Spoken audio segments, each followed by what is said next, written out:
تو عبداللہ بن مبارک فرماتے ہیں فرض حج کر لیا، نفل کرنے جا رہا تھا، 300 دینار پاس تھے، میں پہنچ گیا کوفے تک، وہاں سے جا کر کے کچھ سامان خریدنا تھا، احرام خریدنا تھا، ضرورت کی چیزیں، دوست بھی ساتھ تھے، کہتے ہیں یار میرے جلدی تھک گئے، خریداری کر کے وہ چلے گئے، میں شام تک رکا، بڑا تھک گیا تو سوچا اتنی لمبی چوڑی خریداری کی ہے تو جھیل تھی پاس، میں نے کہا وہاں جا کے ذرا ٹھنڈی ہوا لیتا ہوں، کہتے میں اس طرف گیا، رات کا اندھیرا تھا، مری ہوئی بھینس پڑی تھی، یہ کچھ 700-800 سال پہلے کی بات عرض کر لو، کہتے ہیں مری ہوئی بھینس پڑی تھی، ایک عورت کالے برقعے میں نقاب پوش آئی اور اس بی بی نے مری ہوئی بھینس کا خنجر سے گوشت کاٹا، تھیلے میں ڈالا اور دوڑی، کہتے ہیں میرے ذہن کے اندر خیال آیا کہ بی بی کوئی ہوٹل چلاتی ہے اور مردہ جانور کا گوشت لوگوں کو کھلاتی ہے، ویسے تو جاسوسی منع ہے، اس نیت سے کہ مسلمانوں کو بچاؤں اس کے پیچھے ہو لیا، کہتے ہیں وہ گلیاں گزرتی گزرتی کوفے کی تنگ گلی میں گئی، ایک بڑا سا دروازہ لکڑی کا، بڑا پھاٹک جو پرانے شہروں میں ہوتے، کہتے ہیں اس بڑے پھاٹک پر اس نے زور زور سے دستک دی، دونوں ہاتھوں سے دروازہ کھلا، وہ عورت اندر داخل ہوئی تو 3-4 بچیاں جھٹ سے اس کے گرد اکٹھی ہو گئیں، اماں کچھ لائی ہو؟ تو رونے لگی، کہنے لگی میں کچھ نہیں لا سکی، کہنے لگی یہ مردہ جانور کا گوشت ہے، اور حضور نے فرمایا جب مرنے لگو تو مردار کھا کے بھی جان بچا لو، اب میں دیکھتی ہوں تم سے کھڑا نہیں ہوا جاتا، نہ کھاؤ گی تو گر پڑو گی، یہ مردہ ہی ہے پکا لو،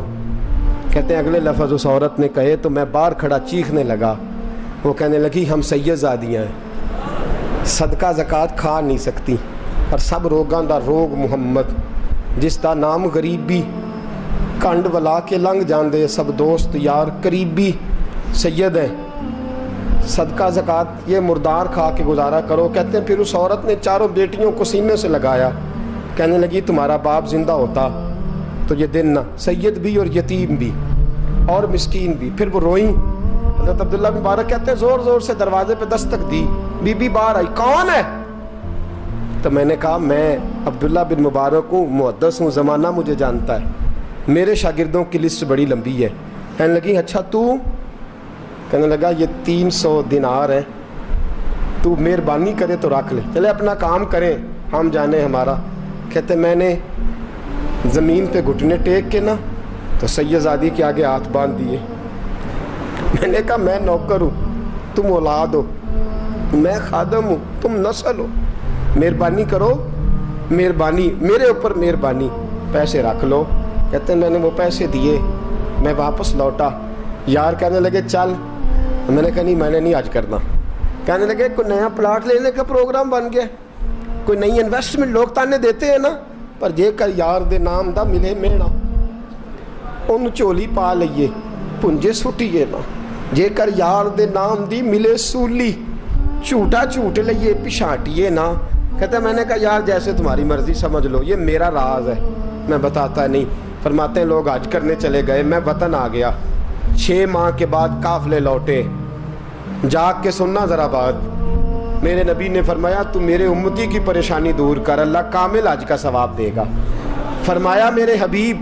علیہ السلام کی امتی حضرت عبداللہ بن مبارک فرماتے میں آیا حج کر کے، حاجی آئے تو میں بڑی حسرت کے ساتھ، میں گھر میں روتا تھا، سوچتا تھا آج وہ مینا میں ہوں گے، آج وہ مزدلفہ عرفات میں ہوں گے، آج وہ لوگ جمرات کی رمی کر رہے ہوں گے، میں تڑپ کے سوچتا تھا آج در رسول کی حاضری دے رہے ہوں گے، کہتے میں روتا تھا، جب حاجی لوٹے 6 ماہ کے بعد تو حاضری دینے گیا، ملنے گیا، پہلا دروازہ کھولا حاجی صاحب نے، میں نے کہا مبارک ہو، کہتے ہیں میں نے مبارک دی ذرا سنیے گا، کہتے ہیں وہ حاجی مجھے ڈانٹنے لگے، کہنے لگے چھوڑ یار اتنا بڑا آدمی ہو کے تو غلط بات کرتا ہے، میں نے کہا کیا ہوا؟ کہنے لگے تو نے ہمیں کہا کہ جانا نہیں، اور پھر ہم مینا میں آوازیں دیتے رہے، تو بات ہی نہیں سنتا تھا، ہم آوازیں دیتے رہے ان اللہ علی کل شیء قدیر، آوازیں دیتے تھے، سنتا نہیں تھا، کہتے میں حیران ہوں، میں یار میں تو کیا نہیں، کہنے لگے ہم 11 حاجی جھوٹ بولتے ہیں تو اکیلا سچ بولتا ہے، सब ने देखा है। कहते मैं पलट आया, चौथे दिन फिर एक हाजी को मिलने गया, मुबारक दी। कहने लगा छोड़ किस बात की मुबारक, मैदान अरफात में तो तूने बात भी नहीं सुनी और यहाँ मुबारकें। कहते हैं अरफात में, और मैं तो नहीं। कहने लगे चुप कर, गलत बात भी करता है इतना बड़ा मुहद्दिस हो के। कहते हैं जब आखिरी काफिले आए, आखिरी दिन तो 8-10 काफिले इकट्ठे आए, शाम तक 7 काफिलों से मिला। हर एक मुझे कहने लगा बंदे के पास घोड़ा नया आ जाए, सवारी बड़ी आ जाए तो यारों से तो मिलना चाहिए ना, तू आवाज ही नहीं सुनता था। फरमाते हैं मैं थक गया कि इलाही माजरा क्या है, मैं तो यहाँ इस शहर की गलियों में फिरता रहा और ये सारे हाजी क्या क्या रहे हैं। फरमाते हैं रात को हजरत रबी बिन असलम, वो बहुत बड़े बुजुर्ग मुहद्दिस थे, वो भी हज करने गए, दरवाजे पे दस्तक दी, बाहर आए तो झगड़ने लगे। कहने लगे तूने मुझे किस मुश्किल में डाल दिया है। मैंने कहा हुजूर क्या हुआ, किस मुश्किल में। मैं तो मिल। कहने लगे छोड़ यार, आलिम था तो मैं तेरी इज्जत करता था, तूने ये क्या किया। मैंने कहा क्या हुआ। कहने लगे याद नहीं जब तू रोजा रसूल के सामने मिला था, जब नबी पाक के मवाजे के सामने तो पैसों वाली थैली मुझे पकड़ा गया, पकड़ अपने पैसे। मैं तो संभालते संभालते थक गया हूँ। कहते हैं यूं सीने से पैसे लगाए, घर आया, इशा पड़ी तो सो गया। मैंने कहा या अल्लाह उकदा खोल दे। रात गहरी हुई, मेरे घर की दीवारें चमकने लगी, नूर फैलने लगा, खुशबू ही खुशबू पूरे शहर को मुअत्तर करने लगी। कहते हैं मैंने आंख झपकी तो सामने अल्लाह के रसूल तशरीफ फरमा, सामने महबूब तशरीफ फरमा है। ख्वाब मेरी विच आया माही, मैं उहदे गल विच पा लईयां बावां, फिर डर दी मारी अख भी न खोलां किते फिर विछड़ ना जावां। फरमाते मैं महबूब पाक की जियारत की तो नबी पाक अलैहिस्सलाम का दीदार करके फूट फूट के रोया। अब मेरा दिल था हुजूर बोले कोई बात करें, महबूब बोले लब खोले। फरमाया क्या। हुजूर ने फरमाया मैं तुझे कितने और गवाह भेजूं कि तेरा हज हो गया है। मैं कितने गवाह भेजूं कि हज तेरा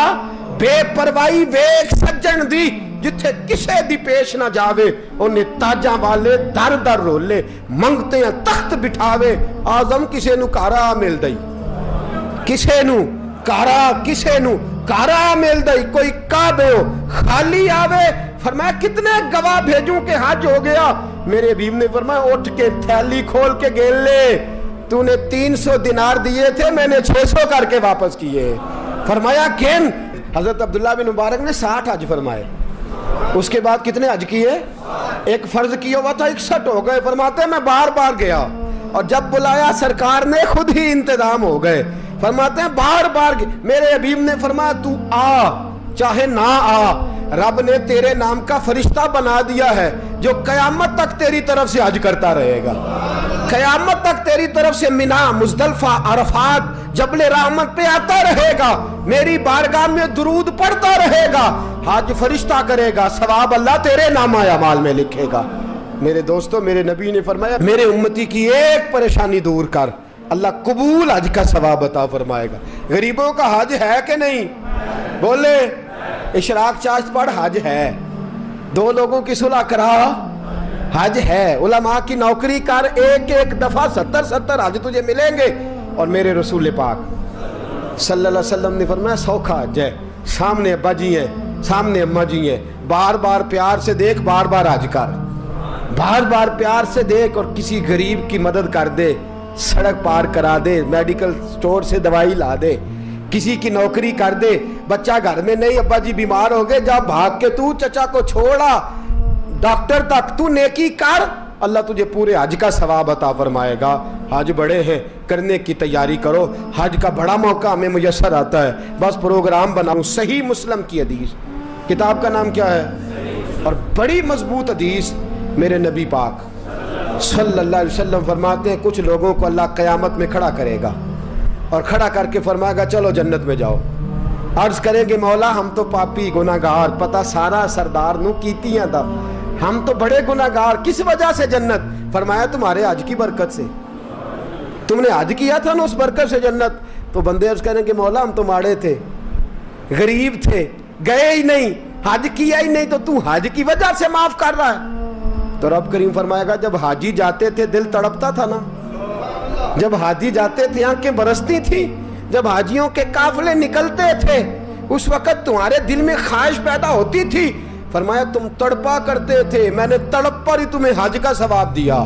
और खाली सवाब नहीं दिया, उस हज की बरकत से आज जन्नत भी अता फरमा रहा हूँ। मेरे दोस्त प्रोग्राम बना, तड़प पैदा कर, नीयत पैदा कर, ये ना कहा कर कि हज तो सिर्फ अमीरों का है, गरीब कैसे करे, हज बड़े हैं, करने की तैयारी कर, तू प्रोग्राम बना, मेरा रब तुझे गांव गांव पे, नगर नगर पे, गली गली हज का सवाब देगा। हमेशा मिदहते खैरुल अनाम में गुजर